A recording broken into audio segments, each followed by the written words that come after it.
वो खूबसूरत अदाकारा जिसने अदालत में कबूली थी वेश्यावृत्ति की बात।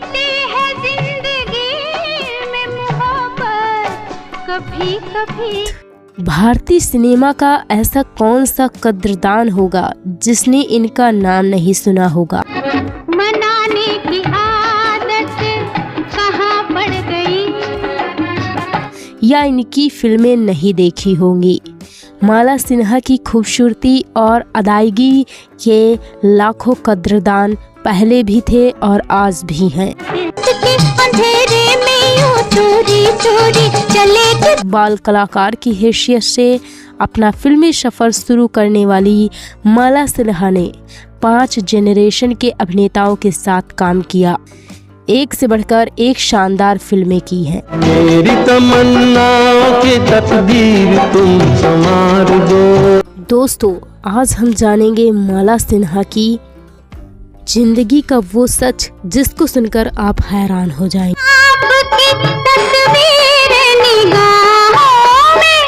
कलकत्ता में पैदा हुई माला सिन्हा कैसी फिल्में दुनिया में आई।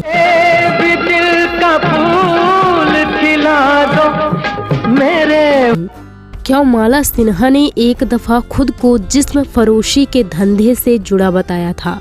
ये सारी और ऐसी ही कई दूसरी बातें हम आपको बताएंगे। एक नज़र इनके शुरुआती जीवन पर। माला सिन्हा का जन्म 11 नवंबर 1936 को कलकत्ता में हुआ।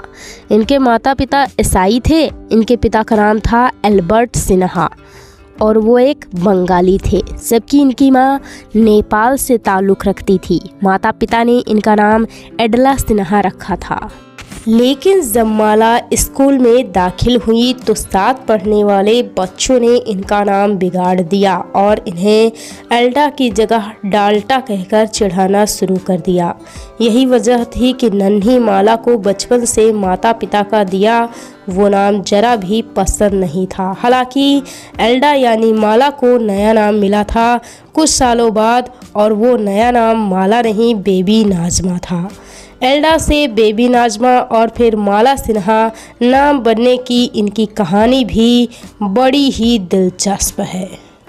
ऐसे एल्डा बनी थी माला। दरअसल जब माला छोटी ही थी तो इनके पिता अक्सर इनकी माँ और इन्हें साथ लेकर फिल्में देखने जाते रहते थे।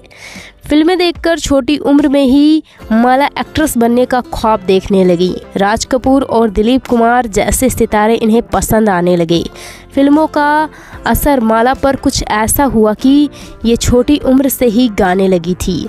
जब इनके पिता ने गायकी से इनका लगाव देखा तो उन्होंने इन्हें गायकी की विधिवत शिक्षा दिलानी शुरू कर दी। गायकी के साथ ही माला को एक्टिंग करने का भी शौक भी छोटी उम्र से ही लग गया था। यही वजह थी कि अक्सर ये अपने स्कूल में होने वाले फंक्शंस में नाटकों में हिस्सा जरूर लिया करती थी।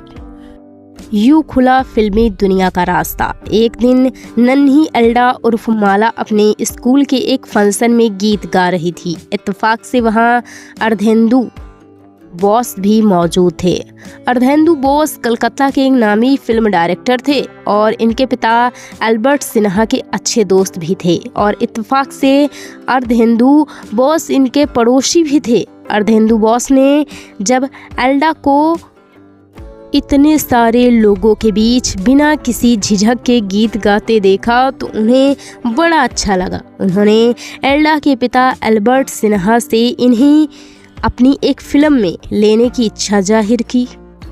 दोस्त की बात मानते हुए एल्बर्ट सिन्हा ने एल्डा को फिल्मों में काम करने की इजाज़त दे दी और इस तरह साल 1946 में आई फिल्म जय वैष्णो देवी में पहली दफ़ा एल्डा ने बतौर चाइल्ड आर्टिस्ट काम किया और इसी फिल्म से एल्डा ने अपना नाम बदल कर रख लिया था बेबी नज़मा।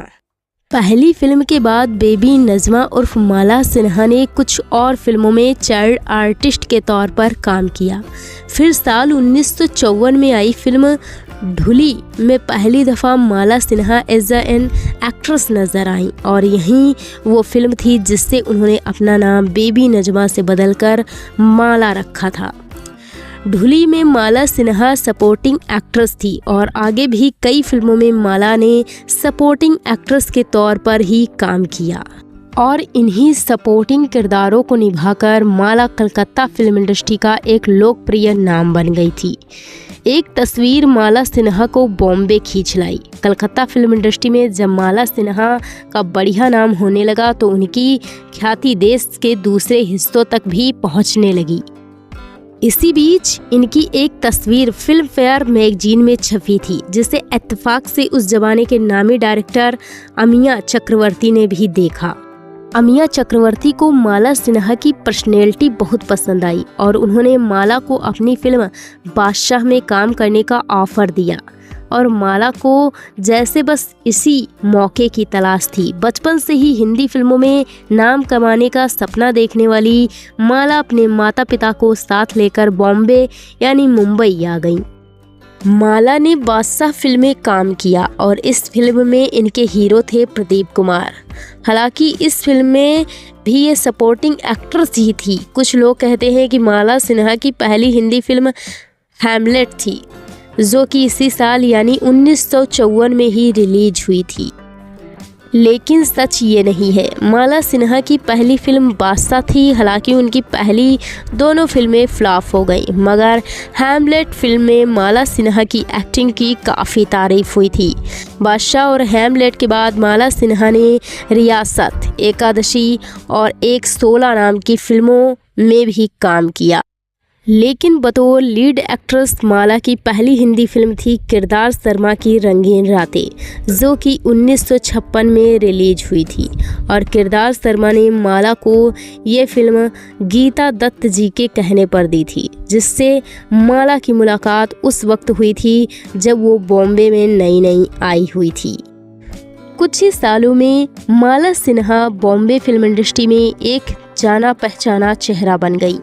वो कई बड़े बजट की फिल्मों में काम कर चुकी थी। साल 1957 में गुरुदत्त साहब ने माला सिन्हा को अपनी मास्टरपीस फिल्म प्यासा में मीना घोष का बेहद दमदार किरदार दिया और माला सिन्हा ने भी उस किरदार को बड़ी शिद्दत और खूबसूरती के साथ जिया।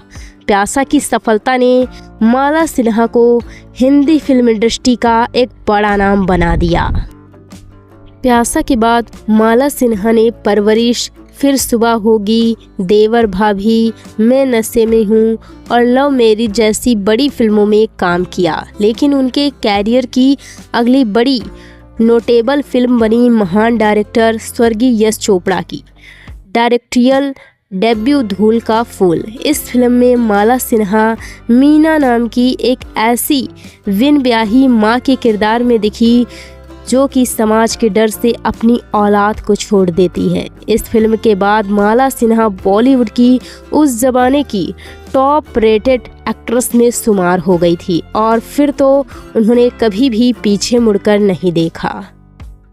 अपने करियर में माला सिन्हा ने 100 से भी ज़्यादा हिंदी फिल्मों और लगभग 30 बंगाली फिल्मों में काम किया। साथ ही माला ने मैती घर नाम की एक नेपाली फिल्म में भी काम किया था, जिसमें उनके हीरो थे चिदम्बर प्रसाद लोहानी। 1966 में रिलीज हुई इस फिल्म की शूटिंग नेपाल में हुई थी और इसी फिल्म की शूटिंग के दौरान माला सिन्हा को चिदम्बर प्रसाद लोहानी से प्यार भी हो गया था और आखिरकार 1968 में इन दोनों ने शादी भी कर ली।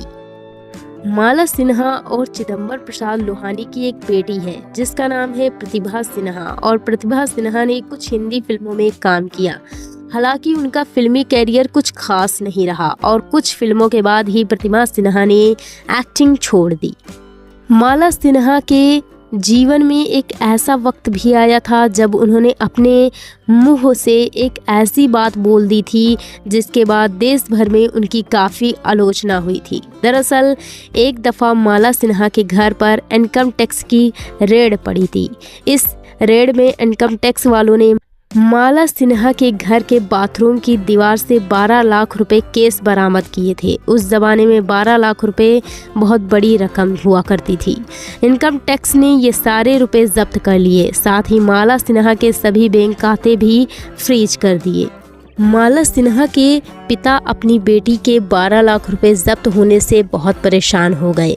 उन्होंने माला के वकील से कहा कि वो पैसे वापस दिलाने के लिए कोई तो रास्ता सुझाओ। तब वकील ने कहा कि अगर माला अदालत में ये कहें कि उन्होंने वो पैसे अपना जिस्म बेचकर कमाए हैं तो वो 12 लाख रुपए वापस मिल सकते हैं। ये सुनकर माला सिन्हा के पिता शक्ते में आ गए, लेकिन माला ने हिम्मत जुटाकर अदालत में जज के सामने वेश्यावृत्ति करके ये पैसे कमाने की बात कही। वो 12 लाख रुपए तो माला सिन्हा को वापस मिल गए, लेकिन इस घटना के बाद लोगों ने माला सिन्हा की काफ़ी आलोचना की और माला सिन्हा भी लंबे अरसे तक इस घटना के बाद काफ़ी दुखी और उदास रही थी। अपने 5 दशक लंबे करियर में माला सिन्हा ने कई बड़े स्टार्स के साथ काम किया। प्रदीप, बलराज साहनी, अशोक कुमार, त्रिलोक कपूर, महिपाल सिंह और किशोर कुमार जैसे कलाकारों संग स्क्रीन शेयर करने के साथ साथ माला ने देवानंद, राज कपूर, सुनील दत्त, राजकुमार, धर्मेंद्र, मनोज कुमार, राजेश खन्ना और अमिताभ बच्चन जैसे सितारों के साथ भी अपना अभिनय कौशल दिखाया। हालांकि अपने पूरे करियर में उन्हें कभी भी दिलीप साहब के साथ काम करने का मौका नहीं मिला। एक दफ़ा माला को दिलीप साहब के साथ एक फिल्म ऑफ़र ज़रूर हुई थी, लेकिन उस वक्त डेट्स ना होने के चलते माला को वो फिल्म छोड़नी पड़ गई थी। माला सिन्हा की आखिरी फिल्म थी साल 1994 में आई जिद, जिसमें वो दादी माँ के रोल में दिखी थी। इस फिल्म के बाद से ही माला सिन्हा ने फिल्मों में रिटायरमेंट ले ली थी। उस ज़माने में ऑल इंडिया रेडियो पर गायकी करने वाली माला सिन्हा को फिल्मों में कैरियर बनाने के लिए गायकी से दूरी बनानी पड़ गई थी। फिल्मों से रिटायर होने के बाद माला सिन्हा अपने घर पर ही शौकियाना गाने लगी और अक्सर अपनी पसंदीदा गायिकाओं लता मंगेशकर और आशा भोसले जी के साथ वक्त गुजारा करती थी। माला सिन्हा 87 साल की हो चुकी हैं और अपने बंगले में अपनी बेटी प्रतिभा सिन्हा के साथ रहती हैं। प्रतिभा सिन्हा भी अब शादीशुदा हैं। तो दोस्तों, आपको माला सिन्हा की ये जानकारी कैसी लगी, ये बायोग्राफी कैसी लगी, और ऐसी ही और स्टोरीज को जानने के लिए आप हमारे चैनल को सब्सक्राइब भी कर सकते हैं। बस बेल आइकन दबाना ना भूलिएगा। मिलते हैं अगली वीडियो में। Thanks for watching. Bye bye.